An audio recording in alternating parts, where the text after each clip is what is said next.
अस्सलाम वालेकुम दोस्तों, केपीटी किंग रिएक्शन चैनल के साथ मैं हूं आपका होस्ट अनीस, एक ज़बरदस्त किस्म की इंटरेस्टिंग वीडियो के साथ आप तमाम दोस्तों की खिदमत में एक बार दोबारा हाजिर हूं। दोस्तों आज हम जिस वीडियो को रिएक्शन करने वाले हैं वो हमारी वीडियो बहुत ही अमेजिंग कार्स हिस्ट्री पर होने वाली है। बहुत ही कमाल की वीडियो है। मैंने इसका शॉर्ट एक टाइटल देखा, इसका थंबनेल देखा और मैंने वीडियो को सिलेक्ट कर लिया। मैंने सोचा कि आप तमाम दोस्तों के साथ बैठकर इस वीडियो को देखना चाहिए और इस वीडियो ये एक इंफॉर्मेशनल वीडियो और नॉलेज में इजाफा करने वाली वीडियो है। और हमें इस वीडियो के अंदर कम्प्लीटली पता चलेगा कि 1947 से लेकर 2020 तक 2019-20 तक ये जो है ना कौन कौन सी गाड़ियों के अंदर क्या क्या अपडेट आई है। गाड़ी की मुकम्मल हिस्ट्री है। बल्कि 1947 से पहले भी जो है ना जो गाड़ियाँ इंडिया में लॉन्च हुई थी, इंडिया में आई थी या फिर इंडिया में इस्तेमाल हुई थी, तो उसके बारे में आज हमें इंफॉर्मेशन मिलने वाली है इस वीडियो के अंदर। तो देखते हैं, इस वीडियो को देखने के बाद ही पता चलेगा। मैं तो बहुत एक्साइटेड हूँ इस वीडियो को देखने के लिए। तो वीडियो को पहले कम्प्लीटली देख लेते हैं, वीडियो को देखने के बाद इसके ऊपर गपशप बातचीत होगी जो करेंगे। तो वीडियो को स्टार्ट करते हैं। वीडियो को स्टार्ट करने से पहले आपसे रिक्वेस्ट है कि आप हमारे चैनल को सब्सक्राइब कीजिए। सब्सक्राइब करने के बाद साथ इस बेल के ऑप्शन को लाजमी क्लिक कीजिएगा। Let's start.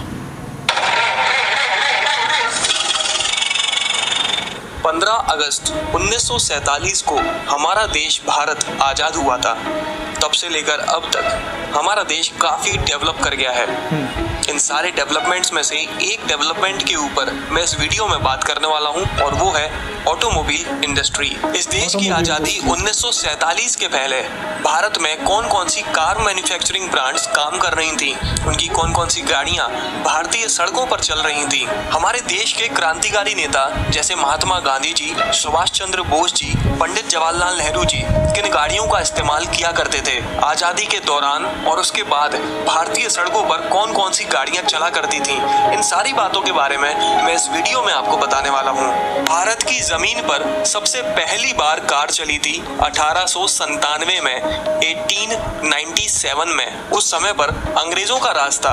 आम जनता बैलगाड़ी या फिर घोड़ा गाड़ी से घूमा करती थी, लेकिन उस समय पर रोल्स रॉयस से लेकर कैडिलैक तक की कोई भी कार ब्रांड की गाड़ी हमारे राजा महाराजा या फिर अंग्रेजों पर हुआ करती थी। हमारे देश में सिर्फ रॉयल फैमिलीज ही ऐसी थी जो गाड़ियों के मामले में अंग्रेजों की बराबरी कर पाती थी। Rolls Royce car manufacturing brand का नाम तो आपने जरूर सुना होगा।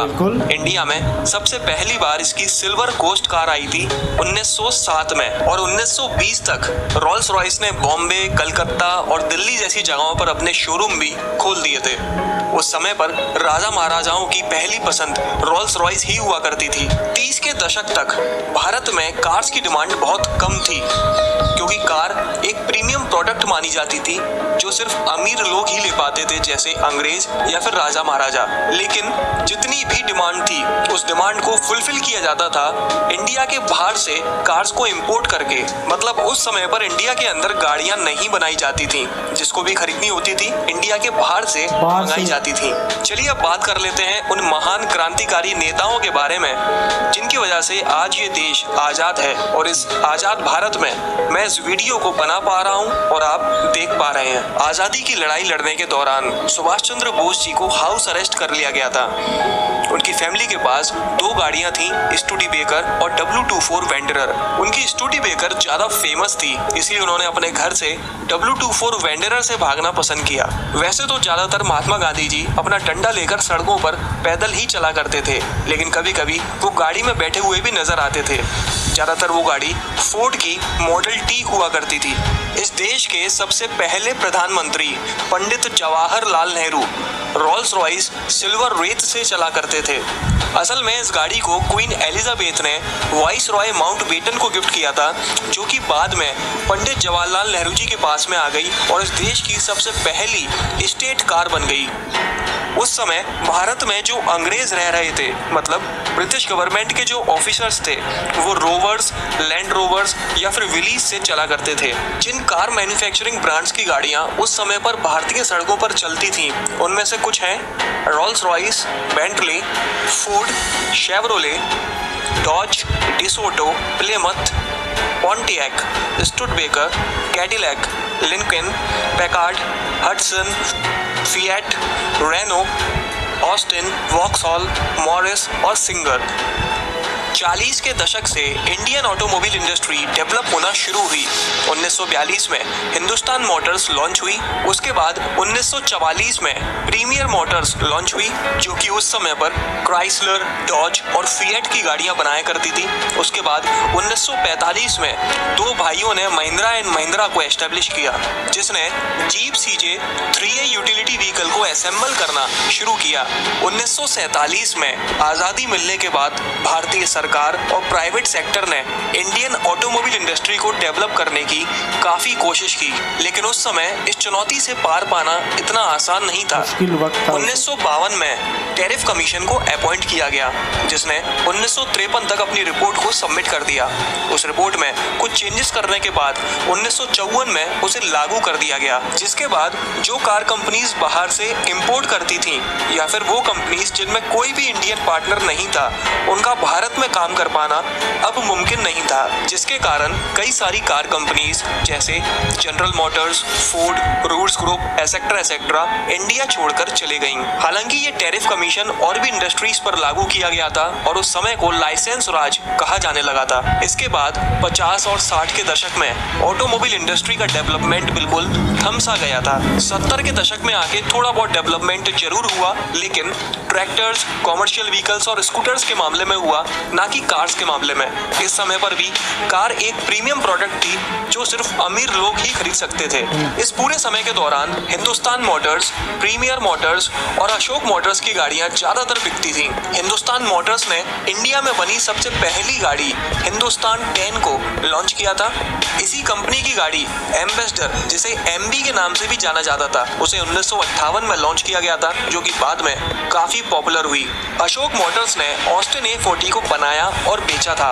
उस समय ये गाड़ी मेट्रो सिटीज में कैब की तरह इस्तेमाल की जाती थी। इस कंपनी को आप आज की तारीख में अशोक लेलैंड के नाम से जानते हैं।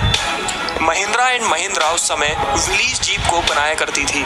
हिंदुस्तान एम्बेसडर को टक्कर देने वाली सिर्फ एक ही गाड़ी थी, प्रीमियर पद्मिनी, जिसे 1973 में लॉन्च किया गया था। यही कुछ ऐसी कार कंपनीज हैं जो उस समय इंडियन ऑटोमोबाइल मार्केट में एक तरफा राज किया करती थी। लेकिन 80 के दशक में आकर कुछ नई कार कंपनीज ने इंडियन ऑटोमोबाइल मार्केट में उतरना शुरू कर दिया, जिसके बाद 1984 से मार्केट डेवलप होना शुरू कर गया। ऑटोमोबाइल कंपनीज को अट्रैक्ट करने के लिए गवर्नमेंट ने 1986 में ऑटो एक्सपो को भी चालू कर दिया था और देखते ही देखते 2000 तक भारत में 12 बड़ी ऑटोमोबाइल कंपनीज आ चुकी थीं और इन सब कार कंपनीज में सबसे आगे थी मारुति सुजुकी, जिसका मार्केट शेयर देखते ही देखते काफी कम समय में सबसे ज्यादा हो चुका था।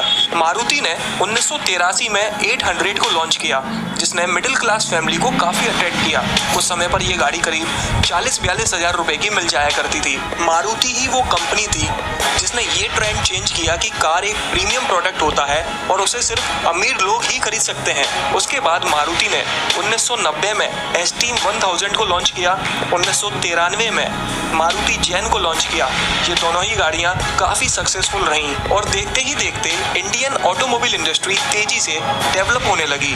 2010 तक आते आते बड़ी बड़ी car companies Indian automobile market से जुड़ चुकी थीं और अब 2018 में मैं गर्व से कहना चाहूँगा कि हमारी इंडियन ऑटोमोबाइल इंडस्ट्री पूरी दुनिया में 4th लार्जेस्ट ऑटोमोबाइल इंडस्ट्री बन चुकी है। दुनिया में ऐसी कोई कार मैन्युफैक्चरिंग कंपनी नहीं है जो भारत में काम नहीं करना चाहती।